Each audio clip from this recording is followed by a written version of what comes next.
For many of us, I think, when ChatGPT just burst onto the scene, Yeah. and then Google's Gemini right after, it really felt like these incredibly smart AI things just appeared, overnight. Oh, absolutely. 1 minute science fiction, the next, it's helping write emails. It definitely had that switch-flipped feeling, didn't it? It did. But that suddenness, that perceived suddenness, it's really just the visible tip of this huge iceberg. We're Yeah. talking, I mean, the culmination of maybe 70-plus years of relentless research, continuous innovation in AI, and specifically natural language processing, NLP. And that's really our mission for this deep dive, isn't it? To peel back those layers. We want to go beyond just the surface marvel. Wow, look what it can do. And really understand the decades of groundwork, the critical breakthroughs, those catalysts, and, well, the huge implications of these large language models, LLMs. Yeah. Our goal is pretty simple. Give you, our listener, a real shortcut to being genuinely well-informed about this whole LLM revolution. And the material we're drawing on today is pretty comprehensive. It spans everything from historical accounts, tracing the earliest ideas about language processing, Right. to some deep dives into the technical mechanics, how these models actually work, and even looking at the current market, the big players. It's quite a journey we're about to take. Okay, let's dig into that first part. This overnight success is really an illusion then. We're talking over 70 years of work. Exactly. It's not a flash in the pan. This is the visible part after a very, very long incubation. Oh.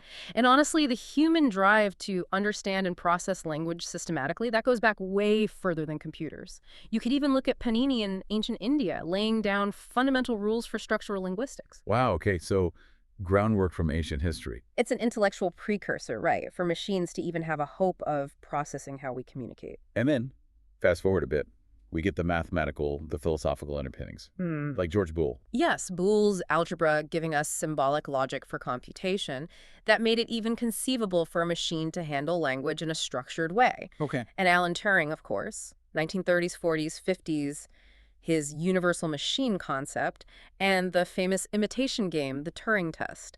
That set a benchmark, a target for machine intelligence. So those were the big ideas, but then came the first practical steps in NLP. 1940s to 60s. That's right. We saw the dawn of practical NLP, like the Georgetown IBM experiment, 1954. It managed to translate, I think, over 60 Russian sentences into English. Using hand-coded rules, right? Very basic. Very basic, yeah. Rudimentary, but it was a start, a proof of concept. And then other programs like baseball in 61, answering questions. Yeah, answering questions, but only about specific data, and SHRDOU in 62, which could understand instructions in a little virtual block world. But the one that really caught people's attention that hinted at talking to computers, that was ELIZA, 1966. ELIZA, Joseph Weizenbaum's creation, the first chatterbot. It was clever, used simple pattern matching, but it created this powerful illusion of conversation. Illusion is the key word there. Definitely. But think about it. That was the first glimmer of what we now almost take for granted. And around the same time, Ross Quillian introduced semantic networks. Okay, what are those? Basically, a graphical way to represent knowledge, connections between concepts, became really fundamental for AI and NLP to structure information. So, lots of early buzz, early excitement. But then things cooled off. The first AI winter. Yeah, around 1966, largely kicked off by something called the ALPAC report. ALPAC? It heavily criticized the machine translation research at the time, said it wasn't delivering. That led to big cuts in U.S. government funding for NLP. So disillusionment set in. Pretty much. Those early methods, they were promising in narrow areas, but they just failed to scale up.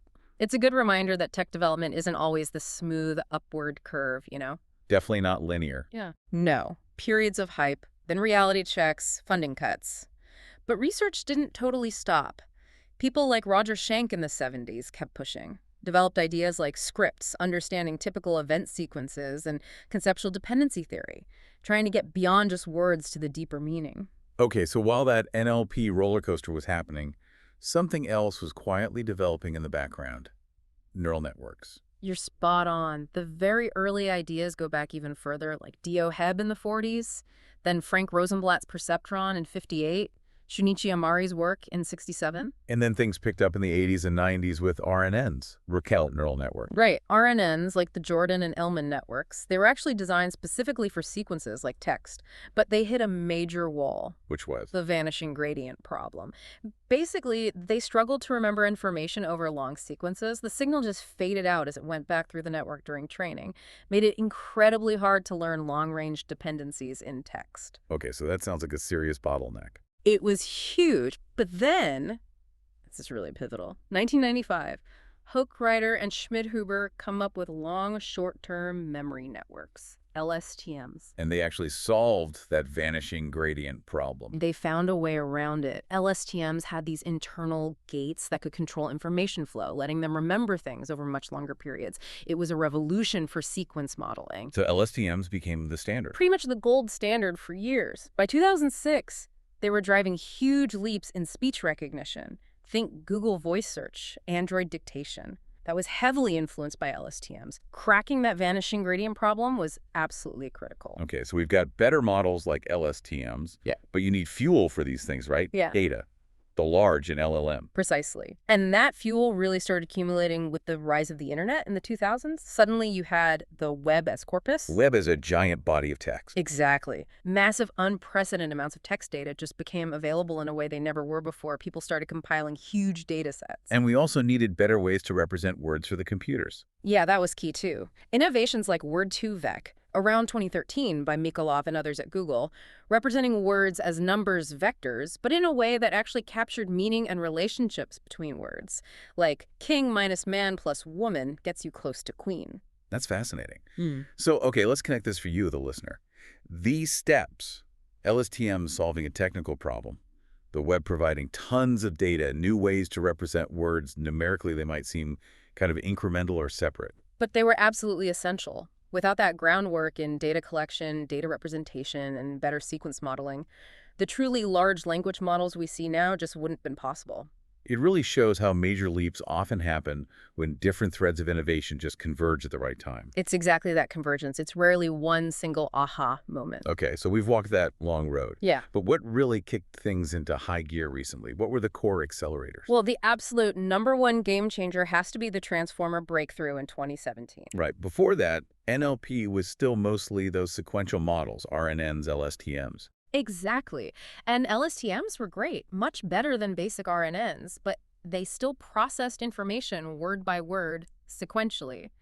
That makes them inherently slow and inefficient when you're dealing with really, really long pieces of text. And then Google researchers published that paper, Attention is All You Need. Quite a title. Yes, quite a title, and it lived up to it. It introduced the transformer architecture. And the key innovation there was the attention mechanism. That's the heart of it. Think about how you read. When you scan a paragraph, you're not giving every single word equal weight, are you? No, you focus on the important bits. Right. Your brain instinctively knows which words are most crucial for the meaning. The attention mechanism tries to do something similar mathematically. It lets the model weigh the importance of different words in the input sequence when it's processing any given word. It assigns these attention weights. And their self-attention specifically. Yes, self-attention allows the model to look at all the other words in the input sequence when processing a single word. It compares each word to every other word to figure out the context. It's like reading the whole sentence or even paragraph all at once, rather than just word by word. Okay, so why was that such a revolution? What did it enable? Two huge things, mainly. First, parallel processing. Transformers got rid of the recurrent parts of RNNs and LSTMs. That sequential bottleneck was gone. Meaning you could process all parts of the input sequence simultaneously. This was massive because it meant you could train these models using lots of GPU's graphics processing units all working in parallel. So much faster training. Orders of magnitude faster. It was an incredible efficiency multiplier. It compressed what might have taken years of training into months or weeks. And second, that attention mechanism just gave the models a much better grasp of context. How so? It was much better at connecting words that were far apart in a sentence or document. Understanding those long-range dependencies that LSTMs still struggled with sometimes, this led to a cognitive leap in the quality of the text they could generate and how well they could understand nuances. Much more coherent, much more human-like. And that parallel nature, the speed, Yeah. that directly enabled making the models bigger. Scalability. Absolutely. It suddenly became feasible to just, as the saying goes, throw as many GPUs at the problem as possible and train models with billions, now trillions of parameters. Which brings us neatly to the other accelerators. Yeah. The sheer scale of data and compute power. Yep. The large in LLM is not kidding. We mentioned the web as corpus earlier. Projects like Common Crawl started archiving huge swaths of the internet back in 2008. We're talking petabytes of text data now. How much is a petabyte, roughly? 1 petabyte is 1,000,000 gigabytes. Common Crawl has over 70 petabytes. It's estimated to be like 500 billion printed pages worth of text. Wow, 500 billion pages. Yeah. That's hard to comprehend. It's an astronomical amount of language exposure for these models. And processing that needed the hardware. GPUs became absolutely crucial. Really good at parallel math. Exactly the kind of calculations transformers rely on. And the scale up in model size has just been breathtaking. GPT-1, 2018, 117 million parameters. Okay. GPT-2, 2019, 1.5 billion. Good job. GPT-3, 2020, 175 billion. Whoa. And GPT-4, 2023, rumored to be over 1 trillion parameters. That's just exponential. So it's really a perfect storm, isn't it? The transformer architecture, the massive data, and the powerful GPUs all coming together. Precisely. It's a synergy, a mutually reinforcing cycle. Yeah. You couldn't have the current LLMs without all three elements maturing around the same time. And that observation, that models just got drastically better if you fed them more data. Yeah. That led to this drive to feed them data almost at any cost. It did, and that's where some important questions come up later about data rights, scraping, intellectual property. But the core insight was scale seemed to unlock new capabilities. Okay, so you've got this giant model pre-trained on the entire internet, basically. It knows grammar, facts, styles. Yeah. But how do you make it actually useful? Like conversational, that's fine-tuning, right? Exactly right. That initial stage is pre-training. It's just learning to predict the next word over and over across all that data. It's like it read a massive library but doesn't know how to answer a question yet. Right, there's a usability gap. A big one. A raw, pre-trained model can generate beautiful text, but it might be nonsensical, unhelpful, or even unsafe in response to a prompt. So how do you bridge that gap? RLHF comes in here. Yes, reinforcement learning from human feedback. This is crucial for alignment. Basically, you have humans rate different possible responses from the model to various prompts. Like, this answer is good, this one is bad. Sort of, yeah. More nuanced ratings, usually. This feedback is used to train a separate reward model. Think of it as a model that learns human preferences. Then, the main LLM uses this reward model as a guide during further fine-tuning. It learns to generate responses that the reward model predicts humans would rate highly responses that are helpful, truthful, and harmless. So it's learning to behave according to human preferences. That's the goal, yes. Alignment. And alongside RLHF, there's also instruction tuning. That specifically teaches the LLM to follow instructions. You fine-tune it on lots of examples of instructions paired with desired outputs, like summarize this text. Text paired with a good summary. So it learns the format of following commands. Exactly. And this dramatically improves its zero-shot performance, its ability to do tasks it hasn't seen specific examples of during fine-tuning, just based on the instruction. So if I understand this right, these techniques, RLHF and instruction tuning, they're like teaching the raw, incredibly knowledgeable, but kind of directionless pre-trained model, while teaching it manners and purpose. That's a great way to put it, yeah. Transforming it from a pure text predictor into a useful assistant. And this is largely why ChatGPT had such a massive impact when it was released. Because it was the first one that really nailed this alignment part and made it widely accessible. Exactly. Previous large models existed, but they weren't as easy to interact with or as good at following instructions and being helpful in a conversational way. ChatGPT bridged that usability gap brilliantly using these techniques. It's the difference between, I don't know, a brilliant parrot that can mimic anything and an actual helpful assistant. Precisely. Yeah. And speaking of unexpected abilities, there's this fascinating phenomenon that happens with scale, this discontinuous phase shift. Right, where models suddenly get abilities they weren't explicitly trained for just because they got big enough. Exactly. They call them emergent abilities. Suddenly, a model that was just trained to predict the next word might become surprisingly good at complex reasoning or summarizing long documents or even writing computer code, capabilities that just emerge from the sheer scale of data and parameters. That sounds both amazing and maybe a little unpredictable. It is. It's exciting because it shows the potential, but it's also a source of, well, ongoing research and some concern because we don't always fully understand how these abilities emerge or what the full range might be. It highlights the sort of black box nature of these massive models. Okay, let's shift to the current landscape then. The giants. We have to start with ChatGPT, right? OpenAI, November 2022. That really felt like the moment AI hit the mainstream. Absolutely, a watershed moment. Built on GPT 3.5 initially, fine-tuned with those techniques we just discussed, it just made this incredibly powerful AI accessible to anyone with a web browser. Global phenomena. And the underlying GPT models themselves evolved so quickly. We mentioned the parameters. GPT-1, when it's MDM, GPT-2, 1.5B, GPT-3, 175B. And then GPT-4 in March 2023, rumored over 1 trillion parameters and, crucially, becoming multimodal, able to understand images as well as text. And ChatGPT itself kept adding features. It wasn't just a chatbot for long, multimodal inputs and outputs. Now, text, audio, images, voice. Yeah, the voice and image stuff rolled out widely around September 2023. Plus, plugins connecting to external services like Expedia or OpenTable introduced March 2023. Then memory, to remember past conversations. A search feature for real-time info around October 2024 by this timeline. And ChatGPT Enterprise for businesses. Right, offering faster access, bigger context windows, better security. But it's not perfect. Limitations are still there. Like hallucination. Still a major one. Making up plausible sounding but completely wrong answers. Very confidentially wrong sometimes. Which is a problem if you rely on it for facts. A big problem. And biases inherited from the training data are still a concern. Things like position bias, maybe overweighting info at the start or end of a document it reads. Still, its impact was undeniable. Democratized AI access created this huge public feedback loop. Absolutely. It spurred massive investment, accelerated development across the board, and importantly, raised urgent public questions about AI literacy, ethics, the future of work. And it definitely put pressure on the other big players, namely Google, which led to Gemini. Directly. Google DeepMind launched Gemini in December 2023 as their answer to ChatGPT.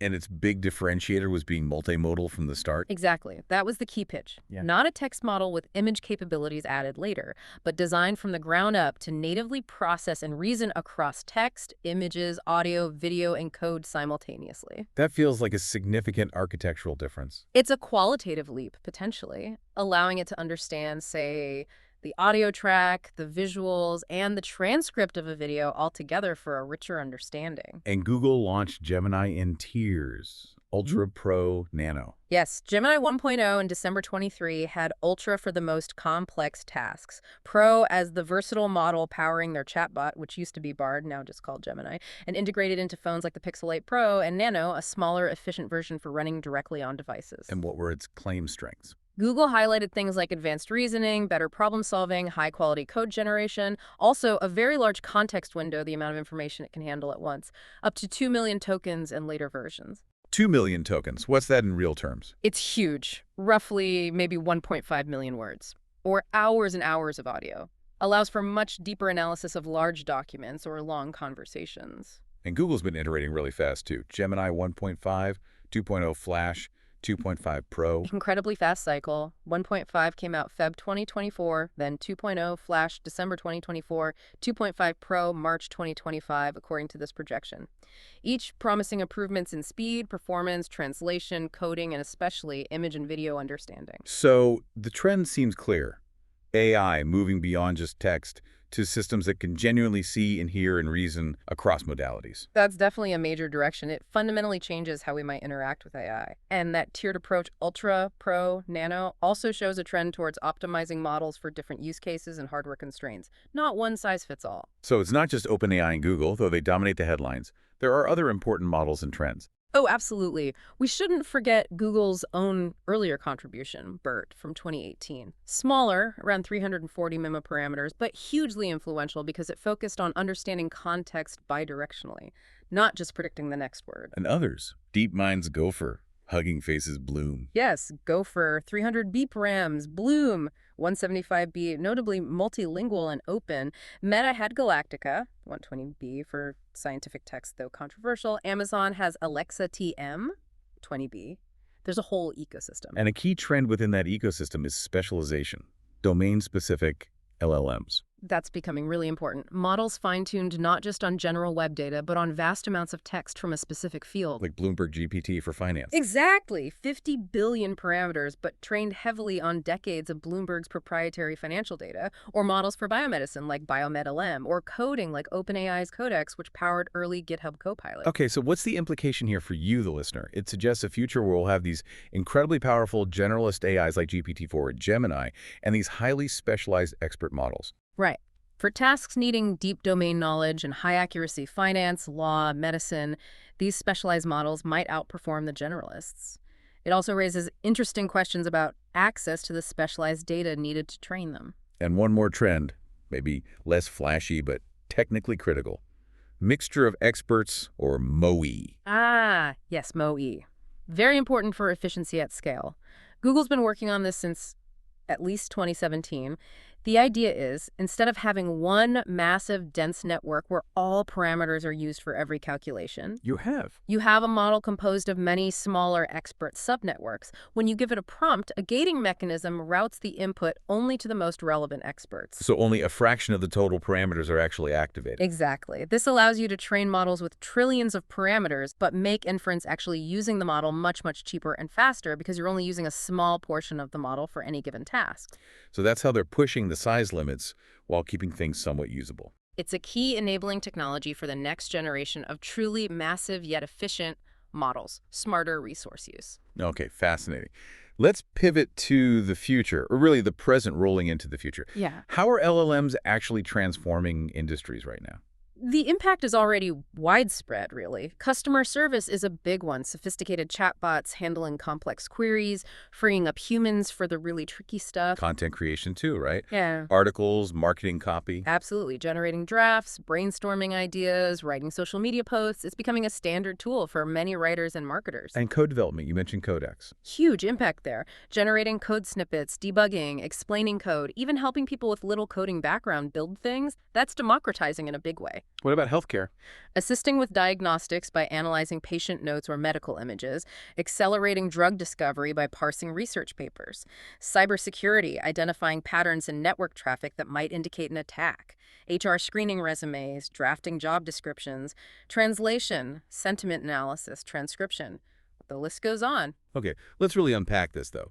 It's easy to see this as just automation, maybe job replacement. And that's part of the conversation for sure. But it's often more about job augmentation. Augmentation. Yeah, enhancing human capabilities. Think of the LLM as an intelligent co-pilot.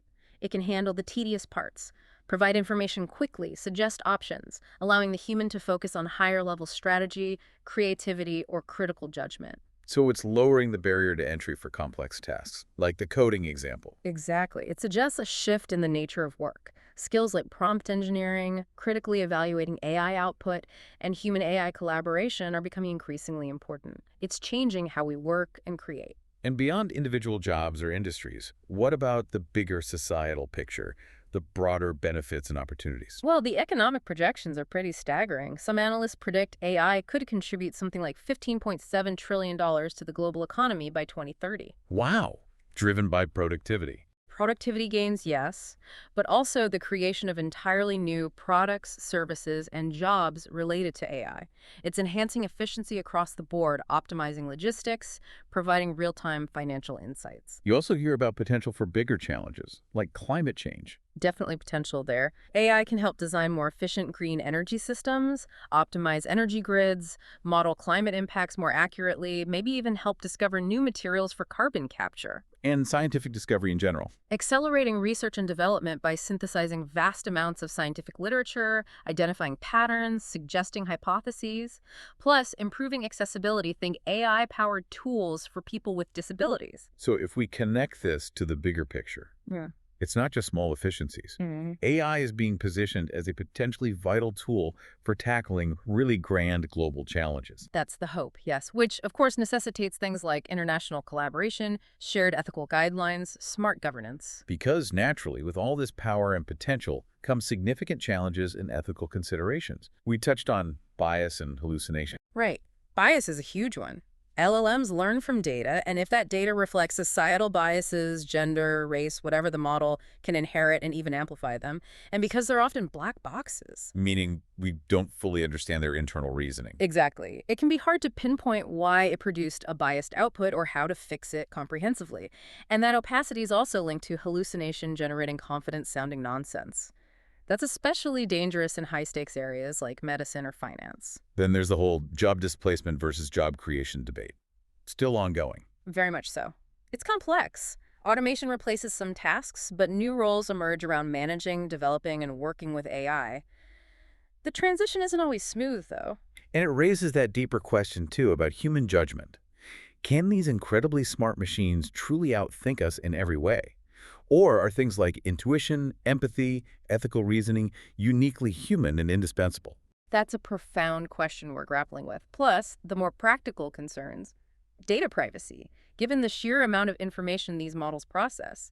The potential for misuse generating misinformation or deepfakes at scale. Surveillance. And regulation struggling to keep up with the pace of development. Definitely. A lot of the current governance is effectively self-policing by the major labs, alongside emerging government initiatives like the EU AI Act.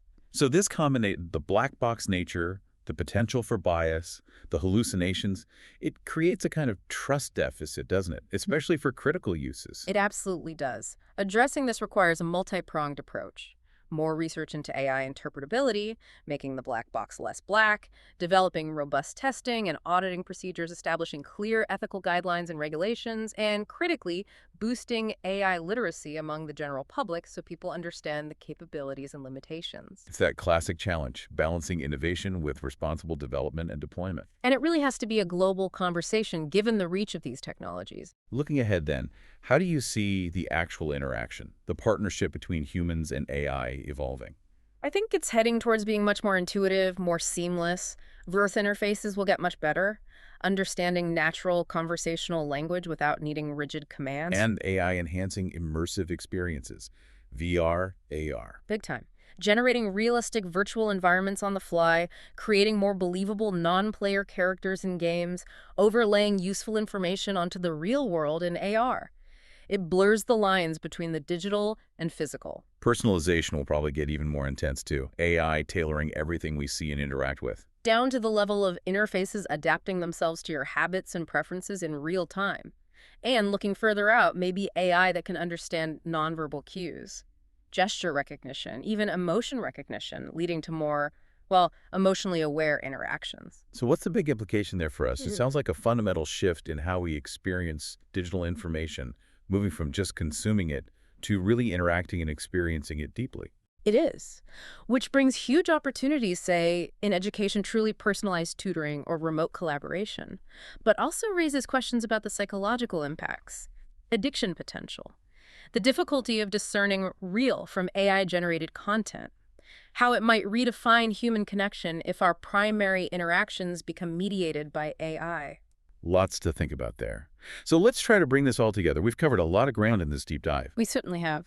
The main takeaway, really, is that the sudden arrival of models like ChatGPT and Gemini wasn't sudden at all. It was built on decades of foundational work. Absolutely. Decades of research in AI, NLP, linguistics, mathematics, laying the groundwork piece by piece. But the recent rapid acceleration, that came from a powerful convergence. That's right.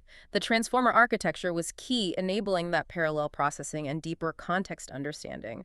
Then, the sheer scale of data available, largely thanks to the internet, and the computational power, especially from GPUs, to actually process it all. And crucially, those fine-tuning techniques, RLHF, instruction tuning that transformed raw predictive power into something genuinely useful and aligned with what people wanted. Couldn't have happened without that final polishing step, making them helpful assistants rather than just text generators. And now these technologies are genuinely reshaping industries: customer service, content creation, coding, science, healthcare.